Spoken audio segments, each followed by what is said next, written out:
Spreuke 30 vers 18. Daar is 3 dinge en 4 wat bo my begrip is, wat ek nie verstaan nie. Hoe 'n aasvoël in die lug bly, hoe 'n slang teen 'n rots opseil, hoe 'n skip op die diepsee vaar, en hoe die liefde tussen 'n man en 'n meisie werk. Ager se verwondering oor die liefde is 'n verwondering wat vandag nog deel is van 'n mens se lewe.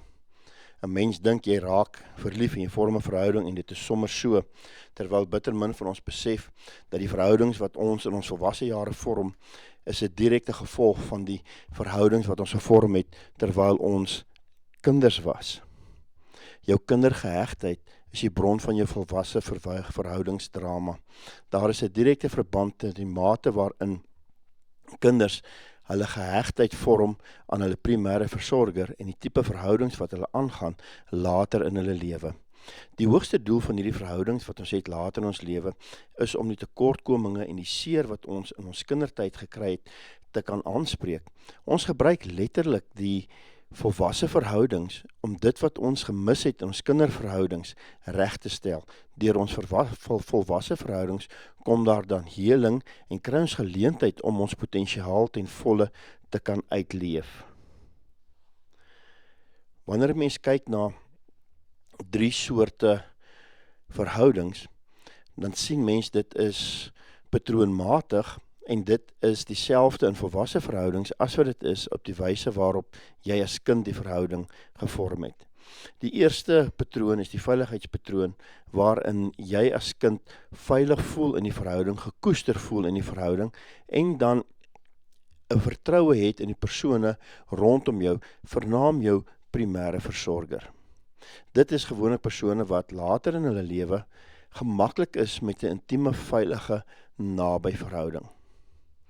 Dan kry jy 'n angstige patroon vir verhoudings. Dit is mense wat gepreoccupeer is met die verhouding self en hulle twyfel baie in hulle maat se vermoë om vir hulle lief te wees en dan is daar 'n voortdurende angstigheid oor die einde van die verhouding en wat in die verhouding kan verkeerd loop wat vanaf die onderbewussyn kom. Dit is 'n basiese wantroue in my maat om vir my te kan lief hê soos wat ek dit graag wil hê en dit is 'n onsekerheid in myself dat ek die liefde van my maat waardig is. Dan is daar 'n vermydingspatroon waar mense 'n verhouding sien as 'n verlies van selfstandigheid en hulle selfstandigheid is vir hulle so belangrik dat hulle enige intimiteit of enige nabykom liewerster vermy en eerder verkies om alleen te wees. Op hierdie manier, sonder dat hulle besef, saboteer hulle dikwels die verhoudings waarin hulle is, sodat hulle weer alleen kan wees. Wanneer ons baie klein is, vorm ons 'n imago. Dink daaraan as 'n vingerafdruk van jou primêre versorger. Jou primêre versorger kan een van jou ouers wees, kan 'n ander versorger wees. Party mense in 'n meer wanfunksionele gesin is dit die hond.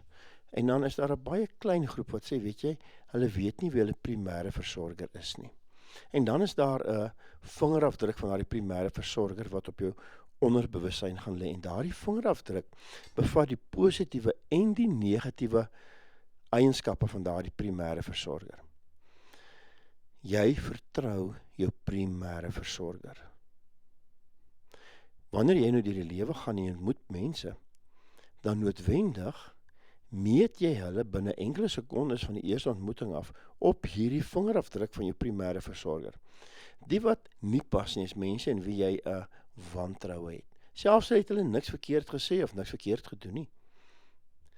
Die mense wat 'n baie hoë pas met hierdie vingerafdruk van jou primêre versorger het, is mense met wie jy voel jy 'n koneksie het. Is mense met wie jy voel ek kan hulle vertrou. En dan is daar 'n paar groepe of 'n paar mense met wie jy 'n baie hoë mate van ooreenstemming het en hulle voel jy maar ek ken jou net vir 'n rukkie, maar dit voel of ek jou van altyd af ken, want jy het daardie koneksie met jou primêre versorger. Die probleem lê dat die vingerafdrukke van jou primêre versorger bevat nie net positiewe eienskappe nie, dit bevat ook negatiewe eienskappe. Dit beteken dat ons 'n gemaklikheid het en vertrou mense met negatiewe eienskappe, en wanneer die gevolge van die negatiewe eienskappe in ons lewe wys, dan raak dit moeilik om met daardie persoon saam te leef. So gebruik ek dan daardie persoon om my probleme wat ek met my primêre versorger het, te kan uitleef. En wanneer ek dit reg gekry het om daardie probleme dan te kan uitsorteer, dan kan my potensiaal ontwikkel, het ek heling gekry, en is daar 'n hele nuwe lewe wat vir my voorlê. Dit is dan die hoogste doel van verhoudings, dat ons so iemand sal kry, wat hierdie littekens op ons siel kan help genees, sodat daar niks is wat ons in hierdie lewe terughou nie. 'n Goeie verhouding wat op jou imago gebaseer is, bring vir jou heling en bring vir jou die ontwikkeling van jou menslike potensiaal en bring vir jou groei. En so vind jy dat in hierdie persoon wat jy gevind het, jy 'n afsluiting vir jou kinderjare kan bewerkstellig, wat jou op 'n platform stel om die res van jou lewe te kan ontgin. Om hierdie verhoudings beter te laat werk, is daar 4 bewegings wat moet plaasvind.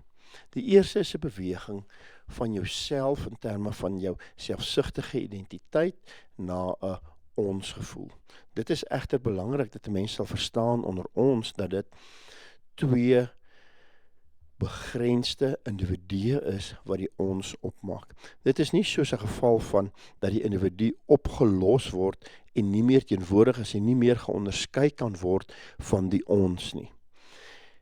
'n Gesonde verhouding is eerder soos 2 rugbypale, waar die individue seker geplant is en dan die dwarslat versterk al 2 se geplant wees. Dit is egter belangrik dat die individue so in mekaar se teenwoordigheid wees, dat hulle steeds begrens is, dat 'n mens weet, maar hier hou die een op en daar begin die ander een, en dat daar die grense teenoor mekaar steeds gerespekteer word.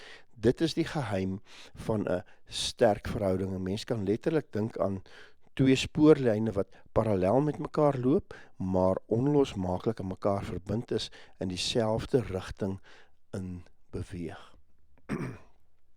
Die volgende beweging is 'n kommunikasiebeweging van 2 monoloë af na 'n dialoog. Dit is dalk die enkel beweging wat die grootste verandering in 'n goeie verhouding kan meebring. Het jy al gehoor hoe 2 mense met mekaar praat wat stry?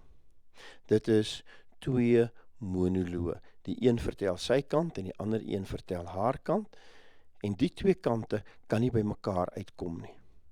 As mense nou sit en dink dat nie net met stry nie, maar hoe dikwels mense deur die lewe gaan en gesels hulle met mekaar, maar die een praat partykeer oor die een onderwerp en die ander een oor die ander onderwerp. Hulle sit langs mekaar, hulle dink hulle praat met mekaar, maar in waarheid is dit niks anders as 'n monoloog nie. Wanneer daar 'n beweging is van monoloog af en van wat ek vir jou gesê wil word na 'n dialoog, is die vereiste dat ek werklik sal aandag gee en aktief sal luister. Hierdie aktiewe luister is daar 'n baie goeie oefening wat jy kan doen, en dit is om jou maat se woorde te speel. Dit beteken dat jy dit vir hom of vir haar sal terugsê op so 'n wyse dat hulle sal instem dat jy hulle reg verstaan. Jy het nie nodig om met hulle saam te stem nie, maar jy moet hulle ten minste kan verstaan. En die oomblik wanneer jy hulle verstaan, met jou terugspeel, is daar 'n volgende ding wat jy kom, dat jy hulle kan valideer, dat jy waardering kan uitspreek vir hoe hulle op hierdie manier van standpunt gekom het. Daar gaan 'n nuwe wêreld oop wanneer albei partye hierdie vorm van dialoog het, waar ons werklik by mekaar is met die oog om mekaar te kan verstaan en mekaar te kan valideer. En dan is dit baie makliker om gesamentlike waardes te kry wat ons in ons verhouding dan inbou. En onmiddellik gee dit vir jou 'n groter diepte in jou verhouding. Die volgende beweging is beweging van veroordeling na waardering toe. Die oomblik wanneer 'n mens met die negatiewe aspekte van jou maat se imago gekonfronteer word, daar dieselfde negatiewe aspekte wat jou laat gemaklik voel het, en wanneer jy besef dat jy eintlik die een is wat dit in die verhouding ingedraai het as 'n aangeleentheid wat gehanteer moet word, dan besef mens dat veroordeling is nie die weg om te gaan nie. Veroordeling vernietig intimiteit. Veroordeling vernietig die verhouding tussen mense. Veroordeling vertel van 'n gesindheid van ek is reg en jy is verkeerd. Veroordeling vertel van 'n gesindheid waarin 'n mens die ander party minag. En veroordeling kom op verskillende vorms na vore.